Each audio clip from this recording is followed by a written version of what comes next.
con pequeñas casas y sin carreteras, en donde los residentes del lugar no era común ser propietario de algún vehículo. Si no tenías caballo y querías ir al pueblo vecino, tendrías que irte caminando desde temprano, ayudándote de la luz del sol, y ser cuidadoso, ya que los caminos propiamente trazados solo son veredas que hacen con el andar de las personas y que el viento borra. En tu andar te encontrarás con coyotes, víboras, arañas, insectos o cualquier otra cosa que se escape de la comprensión humana. Imagina que encontrarte entre los pueblos al caer la noche equivale a caminar con los ojos cerrados. En ese momento de oscuridad, las veredas desaparecen. Si eres precavido, probablemente llevas una antorcha o una lámpara de aceite, pero ¿qué pasa si se apaga tu única fuente de luz? Tu camino puede convertirse de cualquier momento en la peor pesadilla que hayas tenido. Don Porfirio se enteró del fallecimiento de su compadre al mediodía. Él había perdido la vida en la madrugada, pero la noticia no llegó de inmediato. Cuando se lo contaron, sintió un profundo vacío en el estómago, una sensación horrible que lo había de acompañar hasta el último día de su vida. Regresó a casa corriendo y le avisó a su esposa que vistieran las niñas, que se iban de inmediatamente a la casa de su compadre. Unos minutos antes de las 4, estas 4 personas salieron de casa en dirección al otro pueblo, donde ya estaban preparando a don Ignacio para velarlo. Don Porfirio conocía más o menos el camino, eran 4 horas a pie. Nunca tomaba el camino más corto, siempre tomaba el más seguro. Poco antes de llegar a su destino, el sol desapareció en el horizonte y la poca luz que aún quedaba en el cielo los ayudó a llegar a tiempo al velorio. Las niñas estaban muy cansadas y tan pronto entraron a la casa del difunto, se quedaron dormidas en las sillas. Ahí, don Porfirio pudo ver a muchas caras conocidas, amigos de la juventud que se reunían por primera vez tras mucho tiempo para despedir a don Ignacio. En una mesa en la esquina habían bastantes botellas de alcohol que los familiares del muerto habían dispuesto para ahogar las penas, el dolor, el duelo. Don Porfirio se sirvió el primer trago a las 8 de la noche y no soltó la botella hasta que la terminó. Las personas que empezaron a llegar después de la medianoche eran desconocidas para todos. Porfirio se atrevió a preguntarles quién los había invitado. Eran 12 mujeres y un hombre. Ninguno de ellos respondió a la pregunta y todos tomaron asiento. Don Porfirio, envalentonado por el alcohol, confrontó al misterioso hombre que había llegado con ellas. Levantó la voz e hizo horribles ademanes. Su esposa Marcela se sintió avergonzada por la escena que estaba dando el señor. Simultáneamente, la viuda se acercó para pedirle que se retirara, que no le provocara humillación y dolor a la familia del difunto. Sin otra alternativa, se echaron a las niñas a los hombros y los 4 salieron a las 2 de la mañana de la casa. Ante ellos tenían la oscuridad y la vasta llanura. El amanecer se veía lejano, pero con las niñas a cuestas, seguro les sorprendería la mañana a medio camino. Emprendieron un nuevo viaje de regreso. Porfirio iba adelante, una antorcha en la mano y a su hija de 8 años en el otro brazo. Se adentraron a la vegetación, ya que los senderos no se veían por ningún lado. La madrugada estaba tranquila, sin viento. Solo podrían escuchar el ruido de los insectos y los animales nocturnos. Era casi imposible perderse. Un árbol grande a la derecha, un cerro a la izquierda. El camino de regreso estaba bien grabado en la memoria del hombre. En cierto punto del recorrido, transformó. La tierra comenzó a exhalar un vapor helado. Se detuvieron un momento a descansar en una piedra. Bajaron a las niñas y recostaron un tronco. En cierto punto del recorrido, el tranquilo ambiente que rodeaba a esta familia se transformó. La tierra comenzó a exhalar un vapor helado. Se detuvieron un momento a descansar en una piedra. Bajaron a las niñas y las recostaron en un tronco. Las trataron de despertar para que caminaran, pero estaban muy dormidas y casi ni reaccionaron.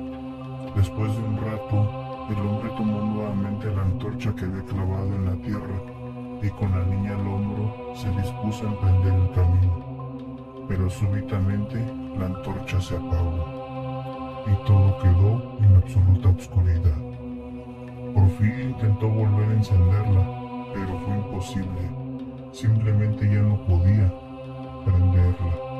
Entre ellos empezaron a discutir, buscando una solución. Querían salir de esa trampa de oscuridad. El hombre sugirió seguir caminando, pero sería peligroso no poder mirar hacia donde caminaba. De pronto, Marcela vio un hombre parado tras de su esposo. Ella no pudo contener y dio un grito de horror. Era un ser muy alto, completamente cubierto de negro. Porfirio no se movió ni un poco. El hombre que tenía tras él lo estaba agarrando fuertemente del brazo izquierdo, que era con el que cargaba a su hija. Pasaron unos cuantos segundos que parecieron minutos, sin que ninguno de ellos dos entendiera lo que estaba sucediendo. Entonces, el hombre se acercó al oído de Porfirio y le dijo: "Vas por buen camino", y lo jaló para que siguieran caminando.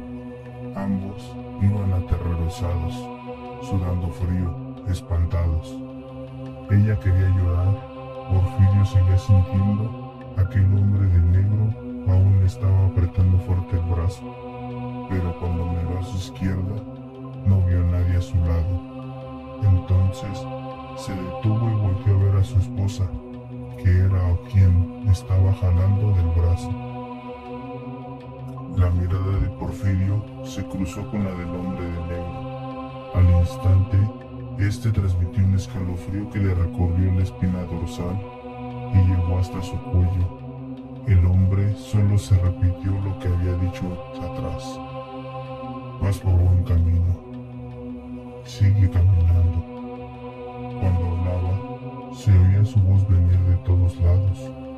Porfirio no apartó la mirada de la cara del hombre y descubrió que este era el mismo que había confrontado en el velorio, solamente que ahora se veía más grande y más imponente.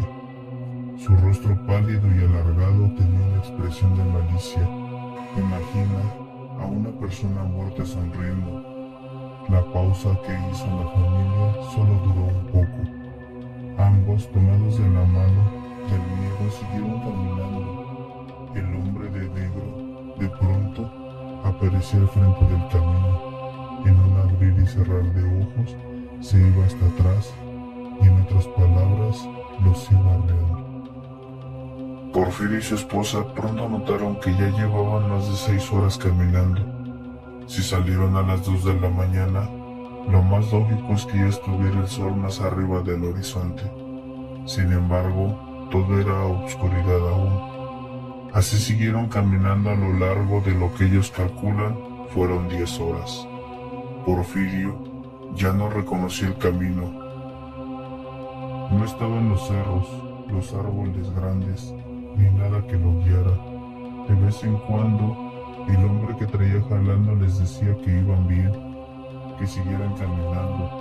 A las 2 de la tarde, uno de los hombres que vivía en el pueblo de Porfirio y que también había ido al velorio, regresó caminando por el sendero que conecta ambos pueblos. Se llevó la sorpresa de encontrar parados cerca de una enorme roca y un tronco a Porfirio y a su esposa, de pie, con los ojos abiertos, pero estáticos y sumidos en un trance. No se movían, parecían estatuas, casi ni respiraban. Las niñas estaban tiradas en el suelo, también con los ojos abiertos. Lo más probable es que estuvieran durmiendo. Sus caras mostraban sufrimiento en el sueño. Este joven se paró frente a ellos y al no verlos reaccionar, los sacudió. Entonces, como si estuvieran despertando de un profundo sueño, poco a poco empezaron a incorporar. Tenían el rostro y las manos coloradas, quemadas por el sol que los había bañado de luz todo el día. El hombre de negro no se veía por ningún lado. Pensaron que todo había sido un sueño y emprendieron nuevamente el camino. Faltaba muy poco para llegar al pueblo, y mientras le iban contando al joven todo lo que habían visto en el camino, de pronto vieron que el sendero estaba bloqueado por un enorme bulto negro. Una vaca tirada en medio de la vereda, pensó la mujer, pero era más que eso. Al acercarse notaron que era una persona. Lo rodearon sin dejarlo de ver. Era el espantoso hombre que habían encontrado en el camino, con el rostro pálido y totalmente vestido de negro. Se veía tal y como cuando lo habían sorprendido en la oscuridad, solamente que ahora sí parecía estar muerto. Estaba totalmente inmóvil, expelía un asqueroso olor. Las moscas se le paraban en la piel y revoloteaban a su alrededor. Caminaron más rápido para evitar que las niñas se asustaran y también para huir del fétido vapor que exhalaba su cuerpo. Lo dejaron atrás, con paso veloz, y unos cuantos metros después escucharon una terrible y macabra risa a sus espaldas. Porfirio solo volteó a ver. En su cara ahora se dibujaba una sonrisa siniestra y aterradora. Llegaron al pueblo muy asustados. Se resguardaron en su casa y Marcela se tiró de rodillas ante la Virgen en un pequeño altar. Rezaba y lloraba mientras su esposo se fue a encerrar en su cuarto a seguir tomando. A medianoche, él ya estaba desmayado de borracho. Estaba solo en la cama. Su esposa se había ido a dormir con las niñas a otro cuarto. Él despertó porque sintió incomodidad e intranquilidad. La cabeza le daba vuelta. Despacio abrió los ojos. Vio que alrededor de su cama había varias mujeres. Lo rodeaban. Él se encontraba en el centro. Al principio pensó que seguía dormido, atrapado en una tenebrosa pesadilla de la cual quería despertar. Abrió los ojos desmesuradamente cuando vio que estas personas comenzaban a acercarse a él. Porfirio no podía moverse. Observaba con horror lo que sucedía frente a él, sin siquiera poder levantarse y huir, mucho menos defenderse. No tardó mucho en descubrir que eran unas mujeres desconocidas que habían llegado al velorio de su compadre. Estaban vestidas de negro, con delgados velos que cubrían levemente sus rostros. Los ojos de todas resplandecían, como encendidos por un fuego interior. El señor volteó hacia arriba y en el techo vio que una de ellas estaba extendida justo encima de él. Se acercaba lentamente como si flotara.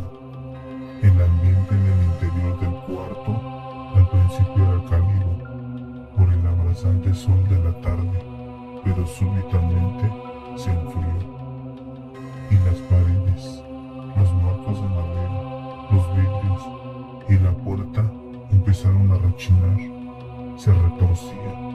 Una gélida corriente de aire entró a la habitación y lo que él tenía ante sus ojos se convirtió en una horrible y espantosa escena.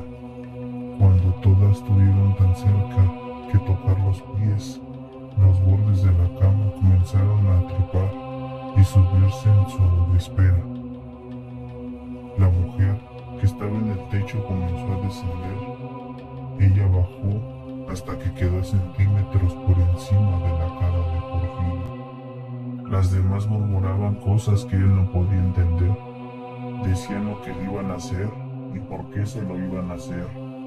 Una de ellas le apretó la pierna, otra se prendió fuertemente de su brazo izquierdo. Él sentía que su espalda se empezaba a empapar de sudor. Por dentro quería gritar, moverse, levantarse, pero una fuerza invisible lo mantenía inmóvil, mirando directamente a los ojos a la mujer que tenía encima. Los murmullos se convirtieron en gritos que confundían con risas. De pronto, algo en la esquina comenzó a arder. Era una de ellas. Después, otra de las mujeres se prendió en llamas y la habitación se iluminó repentinamente por el fuego que desprendían los cuerpos. Una a una empezaron a consumirse. Porfirio veía con horror que las paredes de su casa estaban cubiertas de cortinas de fuego que subían hasta el techo. En la puerta, Marcela, con un amuleto en sus manos, se acercó con miedo a la cama, y así empezaron a ir una a una las mujeres que torturaban a su esposo. La última, en salir por la ventana como una luminosa bola de fuego, fue la que estaba flotando encima de Porfirio. Antes de irse, se abalanzó sobre él y le mordió la cara. El tibio chorro de sangre que empezó a brotar de su rostro lo hizo reaccionar y levantarse. Las paredes estaban tiznadas de negro, así como el techo. Se puso de pie y le ayudó a Marcela a pararse, ya que la desesperación y el miedo le habían hecho caer de rodillas al piso. La esposa le puso entonces un trapo a Porfirio en la cara para parar un poco la hemorragia. Eran las 3 de la mañana y el pueblo dormía pacíficamente. Salieron de casa y fueron a visitar a un curandero. Tocaron la puerta frenéticamente para despertar a la única persona que podría realizar una curación. Luego de unos segundos salió el hombre, cubierto con una túnica y con un misterioso porte. Parecía que ya los estaba esperando, pues al interior estaba dispuesta la cama con hierbas, veladoras pintadas de negro, encendidas a su alrededor, y una espesa neblina con un penetrante olor que salía de la cocina. Le pidieron que se recostara. Entonces el hombre se puso en el rostro un trapo húmedo y un pestilente emplasto. La cara le ardió dolorosamente, pero también todas las partes de donde habían agarrado a las mujeres. Tenía por todo el cuerpo enormes moretones y una pierna, un profundo rasguño que dejaba ver la piel viva y palpitante. Extrañamente, esa herida no sangraba. El curandero le dijo que no podía hacer nada por él porque la persona que le había causado las heridas ya estaba muerta. La habían matado junto con otro grupo de mujeres en el pueblo vecino. Violentamente las lanzaron al fuego y al sospechar que eran mujeres, su oído y su revestimiento eran tan fuertes que ya había cobrado la vida de varios en el pueblo de donde vivía su compadre Ignacio. Tendrían que tomar medidas más fuertes para deshacerse del acoso de las brujas. Lo que nadie sabía en ese momento en casa del curandero era que Porfirio estaba el último de la lista de las brujas. El compadre Ignacio había sido el primero en caer, pero poco a poco los demás hombres y mujeres del otro pueblo empezaron a morir, y así fue. El primer sábado del siguiente mes, improvisados ataúdes subieron en hombros a de varios hombres por la cuesta hasta el cementerio. Estaremos estrenando relatos cada semana.